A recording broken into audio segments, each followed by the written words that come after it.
Buenos consejos antes de una época peligrosa, ¿verdad? Bueno, pues de peligro desde luego hablamos, porque en el año 2012 la crisis ya se dejaba notar en las comunidades de vecinos. Las deudas con la comunidad crecían sin parar, pero es que este año las cuentas pues tampoco nos salen. Un informe nacional sobre morosidad en las comunidades prevé que alcance los 1.900 millones de euros. Un desastre. Vamos a charlar con José Luis Navarro, que es presidente de administradores de fincas del Colegio de Málaga. Muy buenas tardes. Buenas tardes. Bienvenido. Buenas tardes. Y Belén Calleja es delegada territorial de Marbella. Muy buenas tardes. Buenas tardes. Y bienvenida. Un desastre, como yo decía.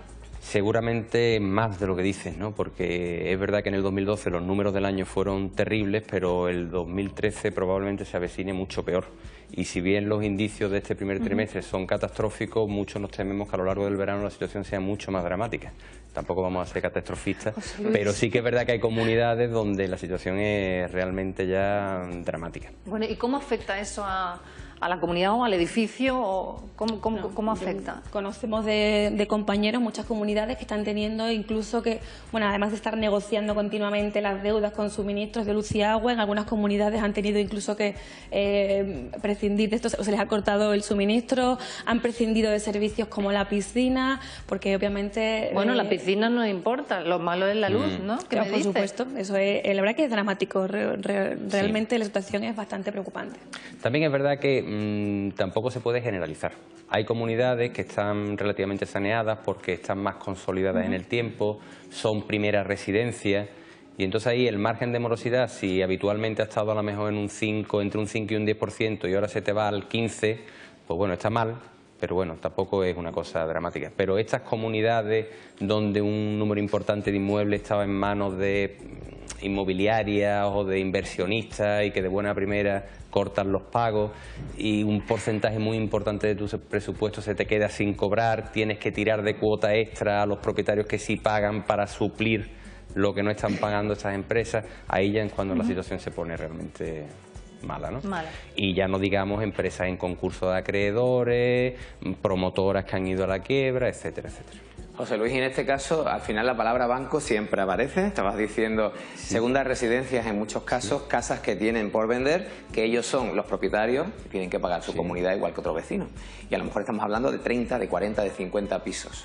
¿Cómo se hace como administrador, ¿no? ¿Cómo se le reclama a esas, entre comillas, potentes, ¿no?, entidades bancarias?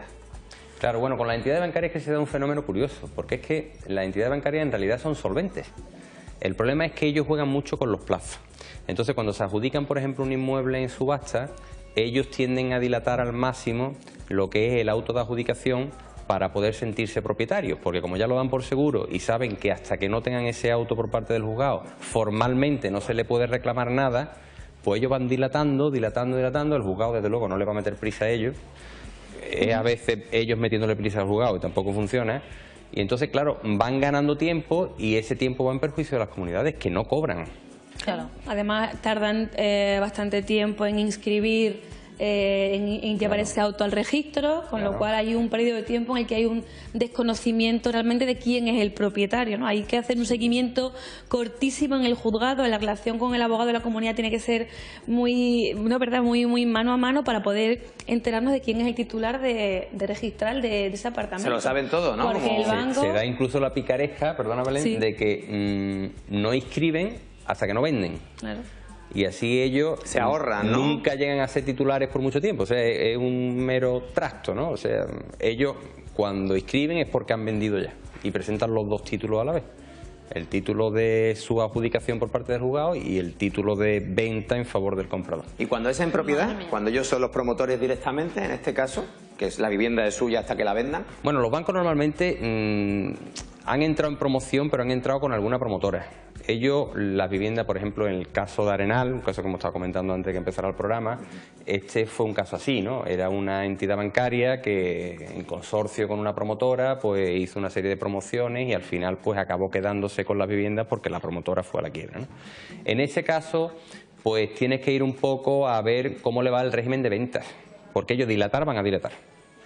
Pero si ellos van vendiendo, sí vas cobrando, pero en otras circunstancias no es así. Y es que el tiempo siempre corre en contra de la comunidad, porque la comunidad necesita el dinero hoy, no un crédito que se haga efectivo dentro de año y medio. Además hay un problema con los bancos porque entre ellos mismos se van pasando los temas.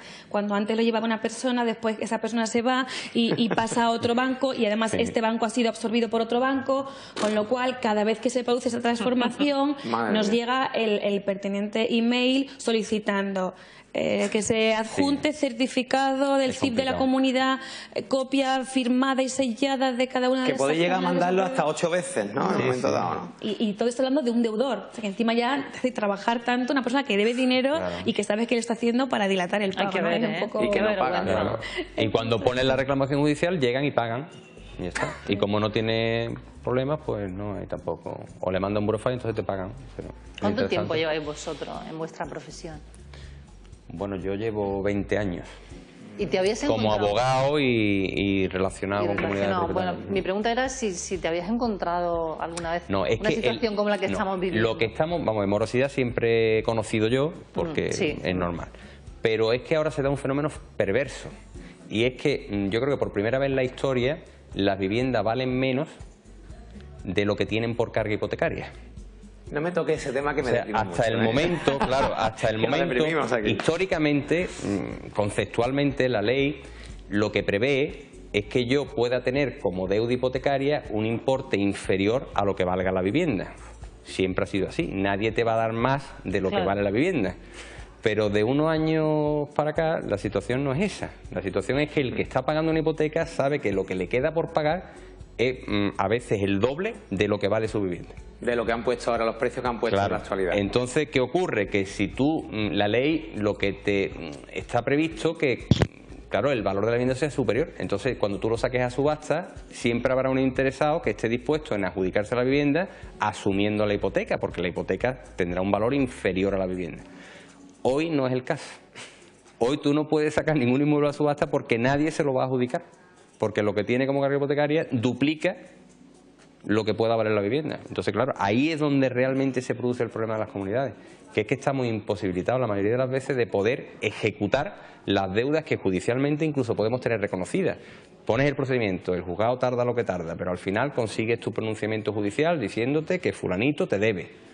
Pero a la hora de ejecutarlo, no lo puedes ejecutar contra la vivienda, porque nadie está dispuesto a adjudicarse. Claro, de hecho, yo llevo 12 años y me sumo a lo que está diciendo José Luis. Y encima el problema está ahora también, bueno, la solución que vemos es que cuando sabemos que existe un procedimiento hipotecario, lo que hacemos es esperar a que esto se traduzca en que el banco se quede con la propiedad y ya nosotros la pues el año en curso y el anterior, que es lo máximo que nos permite la ley. No nos merece la pena interponer ningún monitorio, puesto que sabemos que el valor de la hipoteca supera el valor de la propiedad. Sí, la ley, bueno, mi crítica a la ley es total. O sea, total. Todo lo que yo pueda decir aquí probablemente, vamos, me tengo que frenar un poco para dar mi opinión, es aberrante. O sea, es una ley que, como decía Belén, solamente permite que tú puedas cobrar al nuevo propietario las cuotas del año en curso y el año anterior.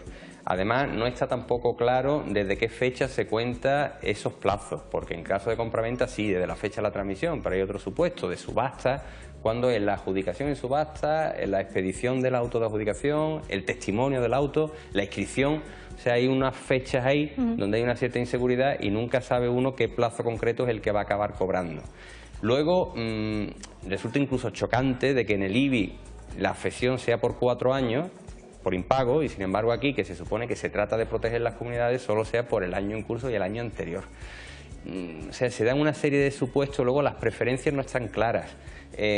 Teóricamente... Perdona que te interrumpa, desconocía el tema. O sea, si tú estás sin pagar 4 años, por lo que sea se retrasa, ¿solo te reclaman el curso y el anterior? No, a ti no. A ti como deudor te pueden reclamar todo. ¿A quién te refieres? Al que te compre a ti. Al que te compra la casa. Claro. O sea, la responsabilidad del comprador.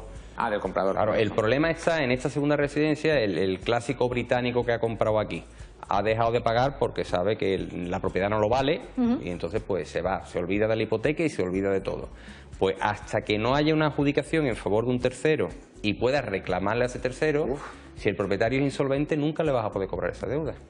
¿Qué años pueden pasar? O sea, nunca, jamás. Claro, pueden pasar 5, La 6, casa 7 queda años. cerrada ahí, ¿no? Claro, tenemos asuntos de 5, 6, 7 años. No tanto en lo que es la fase declarativa, es decir, hasta que consigas el pronunciamiento del juzgado diciendo que te lo debe, sino hasta la ejecución. Bueno, de hecho, en las comunidades, lamentablemente, hay un montón de créditos que tenemos que declararlos fallidos. Claro. Porque no tiene sentido seguir manteniéndolo en cuenta cuando sabes que no lo vas a cobrar nunca.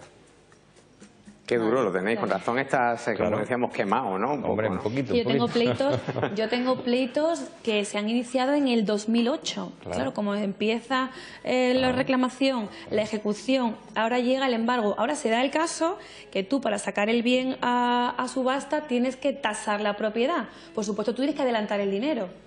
La comunidad tiene que adelantar el dinero que... bueno, hay de todo, ¿no? Pero a lo mejor 600, 1.000, 1.800 euros, dependiendo de la propiedad, tienes que adelantar el dinero para poder sacarlo a subasta. Entonces, y todo eso son cargas vecinales, ¿no? Claro, eso va a cargo de los propietarios vecinos, que pagan, propietarios. Están pagando normalmente como cuota extra todo este tipo de déficit, ¿no?, que no cobramos. Desde luego, por decirlo suave, no parece que el legislador esté apoyando mucho a las comunidades de propietarios. Y ya la guinda del pastel ha sido las tasas judiciales. O sea, las comunidades de propietarios ahora, sabiendo que probablemente no van a cobrar, tienen que pagar una tasa para poder reclamar judicialmente una cuota que se le debe. Entonces, bueno. ¿Y cómo se briega, cómo se lucha contra el propietario quemado? El que está pagando sus cuotas con mucho esfuerzo, con mucho trabajo, y ve que el de al lado o la de arriba no paga ni una cuota y además se jacta de ello. Pues yo no pago cuotas de comunidad. Pues mira, eso nos genera un problema a los administradores tremendo. Y es porque se tiene la sensación de que el administrador no hace nada.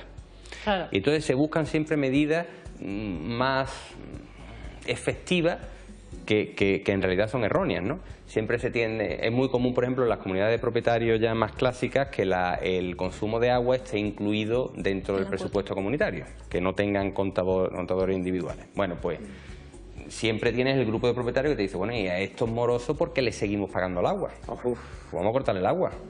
Entonces tú le tienes que explicar, no, mira, no, es que si le cortas el agua estás cometiendo un delito de coacciones y no puedes. Pues eso, ¿cómo va a hacer? Eso es que vosotros no estáis haciendo nada. Esa es un poco la respuesta general, ¿no? José Luis, yo no sé si es bueno que esto lo contemos aquí en la tele. Bueno, y dar ideas. Lo que sí os quería comentar, y eso es importante, que es que toda esta maquinaria lenta, pesada y defectuosa, a la persona que no paga porque está teniendo un problema temporal, pero que tarde o temprano pues volverá a ser solvente y volverá a tener una vida económica normal y saludable, a esa persona este tipo de procedimientos le acaba destrozando, porque las costas del juzgado se le acaban repercutiendo al moroso. Llega tarde, pero al final llega. La mayoría de las comunidades están estableciendo o bien recargo o bien descuento por pronto pago, con lo cual el moroso acaba pagando más de lo que hubiera pagado si hubiera pagado en su fecha. De todas formas, es decir, que esto, al que lo tiene todo perdido, al británico que no le importa, al que ya definitivamente sabe que su situación es lamentable, le han echado de la casa, tiene un débito con el banco todavía pese a haber perdido la vivienda por no sé cuántos mil euros y ya es un muerto civil, como lo llamamos nosotros, pues ese probablemente de todas formas, no le importe, él ¿no? decía antes, bueno, hay vecinos que se jactan, ¿no?, y dicen no voy a pagar recibos porque es muy caro, no me da la gana o tal, pero tampoco podemos generalizar. ¿Se vigila también una situación difícil de un vecino que dice que yo no puedo? Hombre, primero que en la mayoría de los propietarios pagan sus cuotas de comunidad. Estamos hablando de que puede haber en torno a un 15-20% de morosidad de media en una comunidad de propietarios. La mayoría pagan las cuotas.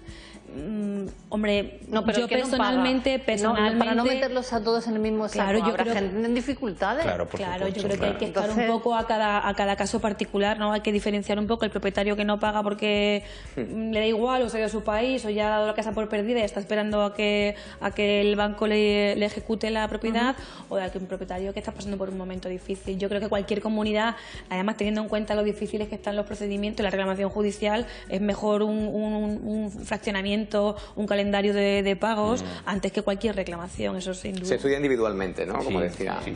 Bueno, de hecho, para poder reclamar judicialmente, a través de un procedimiento especial que se aprobó para reclamaciones de cuotas de comunidad, un procedimiento monitorio, previamente a la reclamación has tenido que liquidar las cuentas en asamblea, es decir, que tiene que haber un acuerdo de junta de propietarios donde se establezca qué cantidad es la adeudada hasta esa fecha por el propietario y se faculta al presidente para su reclamación. Y es ahí, en esa asamblea, donde se trata cada caso. Hay situaciones donde hay que tener también un poco de humanidad, ¿no? No se tratan de deudores, se tratan de gente que por circunstancias pues van a tener un cierto retraso en el pago, y eso hay que entenderlo. Claro, y hoy en día que vamos cada uno mirando simplemente lo nuestro, pues este que no paga, oye, no, también hay que saber lo que ocurre en cada casa, ¿no? Es que un vecino no puede nunca ser un enemigo. Claro, claro. Además hay que tener un poco de mano izquierda a los administradores, que también hacemos una función de mediación y de conciliación entre los vecinos, porque hay vecinos que piden sangre directamente y nosotros lo que intentamos es mediar entre ellos, ¿no? Porque es que es una comunidad, están conviviendo unos vecinos y tú no puedes estar a muerte con el vecino del tercero, del quinto. ¿Qué reuniones, no? De comunidad habréis vivido? ¿No? Las series son terribles. Se quedan cortas. No, mucho lo que van buscando, efectivamente, como dice Belén, es sangre, ¿no? O sea, los carteles estos del oeste de Se Busca, pues ellos en papelería en el ascensor con los morosos de la comunidad, debe no sé cuánto tal, y le tienes que decir, no, mira, no, que es que eso no se puede hacer.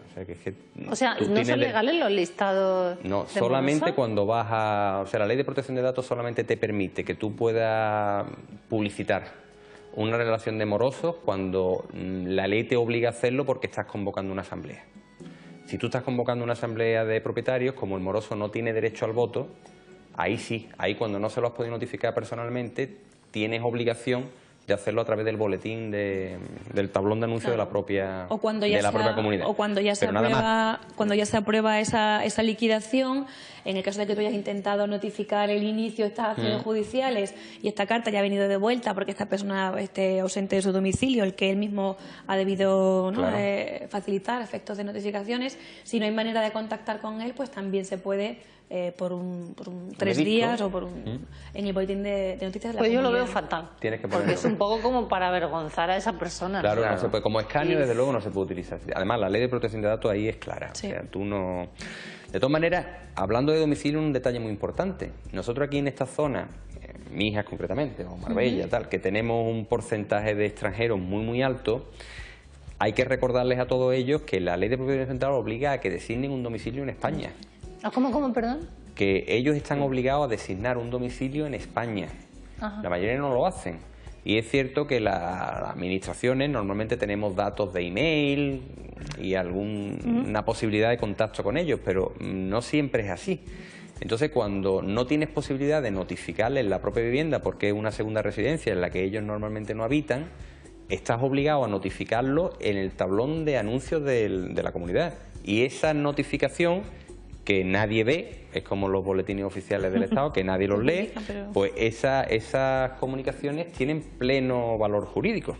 Con lo cual se da la circunstancia muchas veces de que cuando el propietario británico, donde sea, viene, se entera no solo que debía tanto, sino que además debía, que se le ha notificado y que tiene el procedimiento judicial en marcha.